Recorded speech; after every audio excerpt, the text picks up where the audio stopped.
Time is 7:19. You're listening to a special edition of Wake Up Wyoming, Coronavirus Town Hall. Good enough to join us this morning with, he's got to be about the busiest man in Wyoming, is Governor Mark Gordon. I think that's a safe bet. Yeah, Mr. Gordon, thank you for coming on this morning. Oh, it's wonderful to be here. Thank you both. So speaking of busiest guy in Wyoming, let me just, before we get into the deep details here, what is your day looking like these days? It starts early and goes late. Yeah. And I would bet a lot of those meetings are just either on the phone or on Skype. Yeah, a lot of them are. That's exactly right. We've been really trying to socially distance here. That's super important. Luckily, we in this new office, we have much expanded opportunities for that kind of Zoom meeting and all that sort of thing. Well, let's take a look at what that looks like, because, as the president will say on a regular basis, he is on the phone and on Skype in every single day with governors and, of course, mayors of big cities out there. So, of course, I would guess that pretty much on a regular basis you're speaking to the president. Well, he has a conference call several times a week. We participate in that call.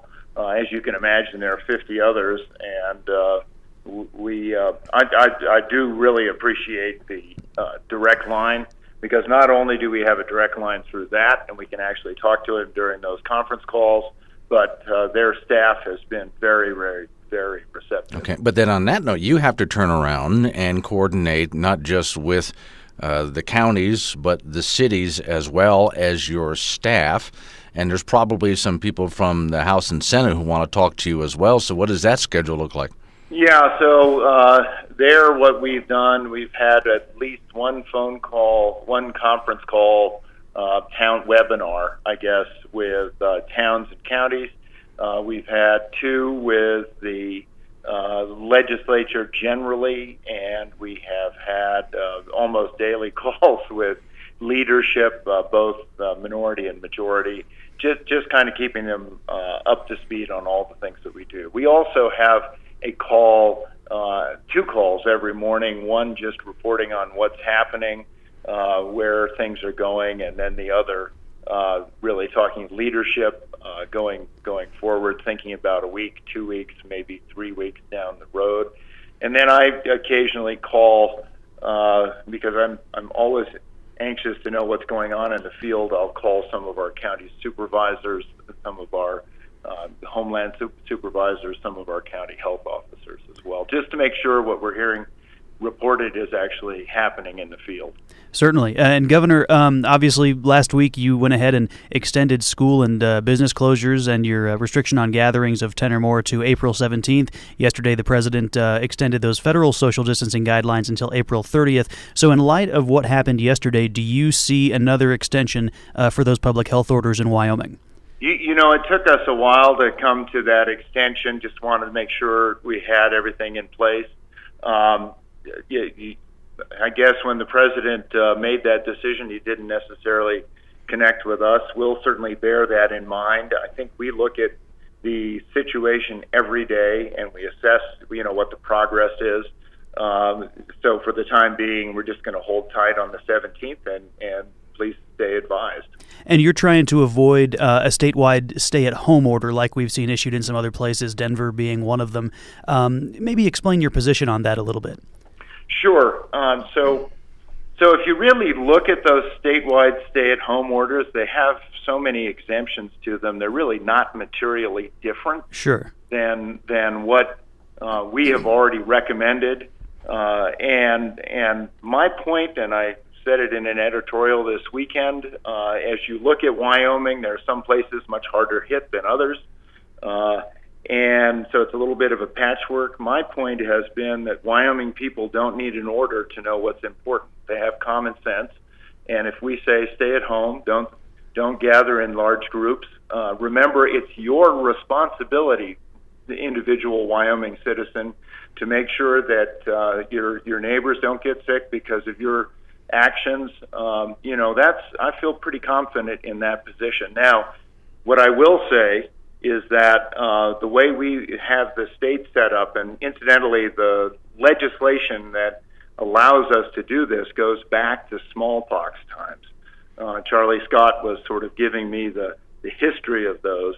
But the position we have is, as an individual county feels it's appropriate that they need to issue a more strict stay-at-home guideline, then we can support that as counties feel it's necessary. But we have High Country Fabrication, we have Wesco, we have other manufacturers in the state that we want to still, they're doing the appropriate things to keep their workers safe, and we're wanting to make sure that they can continue to do what they do. Our guest is Governor Mark Gordon. You're listening to a Town Hall Live, Wyoming Coronavirus. My name is Glenn Woods. Nick Learned here joining me, talking to Governor Gordon. Let me ask you quickly, Governor, about a material problem that we might be having in the state of Wyoming. Making sure we have what we need to test and making sure that those who are doing the testing are quite literally covered so they can do it without infection themselves. Are we getting what we need? Well, thanks, Glenn. You point out one of the most important things, the vulnerability we've seen elsewhere. If we don't have enough personal protection equipment, what people are calling PPE, our frontline healthcare workers are the ones that are most susceptible, and sadly, a lot of them are dying because they don't have enough. We don't yet really have enough, but we are building up quickly. Every morning we meet and sort of get an assessment of the inventory.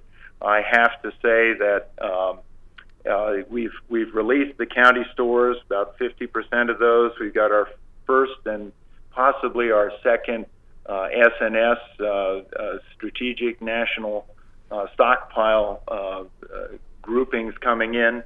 We released that to each county, to the Homeland Security Supervisor, to kind of distribute amongst the hospitals and first responders, et cetera. And so we're getting that deployed.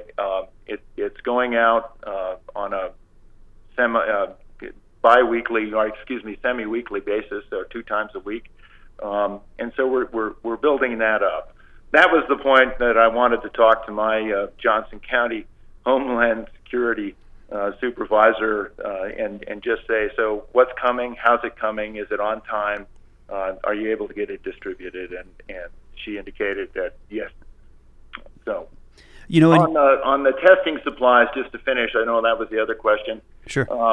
That's starting to ramp up. I have to give kudos to our health department folks for building the medium and being able to secure additional swabs. So we've really picked up our testing. And something you mentioned, I believe this was on your Facebook page last week, the shortage nationwide and in Wyoming of test kits means that the reported cases we have in this state are not actually probably indicative of how widespread the virus is. Can you speak to that, explain that a little bit? Sure. So we only had a limited number of tests to start with, and so the positives we had, kind of came in below what we would have expected to see. As we've ramped up testing, we expected to see more positives, and that's in fact what has happened. Until we have a chance to be able to sort of generally test the population, because what I think is important to remember is that if you come back with a positive test, it just means the virus is there, and that's something that we really are anxious to get ramped up to do. As you can tell, Fremont County's had a bit of an explosion. Teton County has, some others. I wanted to ask you, because we've spent so much time focusing on the cities and towns and counties of Wyoming, but there's also a rather large Indian reservation we have to worry about. What is their condition, and how are we helping them with resources? Well, they have the sort of special place in Wyoming. They're a separate nation and a sovereign nation. They do have resources that they can call on from the state. I was remembering as you asked that question that Representative Clifford and I issued I think the Arapaho tribe was the first to issue a stay-at-home order, and we jointly announced that for the tribe. But as I've said over and over again, it's major part of Fremont County. We've seen a big spike in the cases in Fremont County, there is basically Sage West, the one sort of hospital system that's there. And so we're all in this together, and we are working closely with both the Shoshone and the Arapaho to make sure that we get supplies to them, to make sure that they have access to our hospitals, to make sure that the county process is, making sense for everybody involved. And Governor, we're of course in the midst of this huge business shutdown and school closures, and you've got a lot of people that are out of work, a lot of businesses that have shut their doors and are wondering if they're going to reopen, depending on how long this whole thing lasts. Obviously, that's something that you take very seriously. How do you and how does the state of Wyoming approach that issue for Wyoming employers and employees? Well, the first thing we did was set up a task force that was chaired by Auditor Christy Racinas. I asked my old friend Mark Zabak to help her with that, and she's now grown that to about 35 different people. They meet on a regular basis and are, with, for example, one of the first things that we started getting was eviction notices, people saying they were getting evicted, thrown out. We started working with the banks to make sure that every local bank, if you have problems with your mortgage, you could go talk to them. They'll do workouts trying to make sure that people can stay in their homes. We've recommended, and I think for the most part, people have stopped being evicted. And beyond that, our unemployment division under Robin Cooley, Secretary of State Ed Buchanan, and she have worked extremely hard to make sure that we can speed up the unemployment process. As everybody knows, the bill that passed last week, talked with John Barrasso, our senator, actually on Thursday. That is an exciting piece of legislation to make sure that people get money in their pockets so that we don't end up losing this wonderful economy that we've built. And as I've said over and over again, there's sort of two approaches to this. One is this heavy-handed, from the top kind of, let's do a shelter in place. Mm-hmm. And then you have, 6 pages of exemptions. And I think that's probably more confusing than to say, look, do what you absolutely have to do. Don't leave the house if you can help it. Make sure you stay socially distant. And Adam Weatherby just last week said, "Thank you, Governor, for doing that. We've got 80 employees. We're respecting all the guidelines that we need to, and we're still operating." Yeah, in a state like Wyoming, you would expect to be able to ask people to do something reasonable like that and have them follow along. I think we're close on time, Governor, but I've got one listener question for you, if you don't mind. Sure. We do a lot of rumor control, especially in the middle of this pandemic. I've heard 3 or 4 different people say, "Oh, the borders are closed," or "They're not letting people in from this state." So this person wants to know, in our audience, do you have any plans at this point to restrict people from entering Wyoming from hotspots like New York or California? I'm not exactly sure how we would do that. Right. And a lot of people aren't traveling. You've seen the airline businesses going down. We aren't planning on closing our borders just because we depend a lot on, supply chains coming in and things like that. Certainly.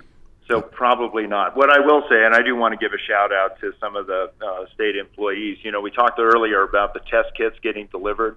I have to say, WYDOT organized to make sure that when our test kits arrived and when our test kits, the ones we made here, needed to be distributed, WYDOT stood up and got that all done in a day, doing their normal job. So that's the kind of, I guess, integrity and new thinking that's going on at the state. One more quick question for you, Governor, then I'll go ahead and let you go because I know you have a busy day ahead.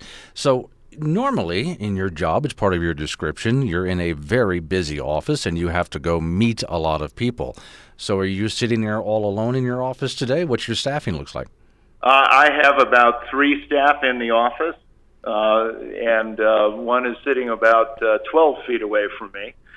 So it's a very busy time. But one of the things that I will say is that we're working hard to make sure that our oil and gas industry is still viable. So last week we had a call with the the Oil and Gas Conservation Commission, and this week we'll be doing it with the State Board of Land Commissioners to see if there's any types of relief we can make sure that our businesses still stay going. All right, Governor Mark Gordon, I do appreciate your time today. Thank you for coming on. Thank you, sir. Thank you. God bless. Stay at home. All right, 7:43 is the time. We got a look at your weather forecast with Don Day coming up in just a moment.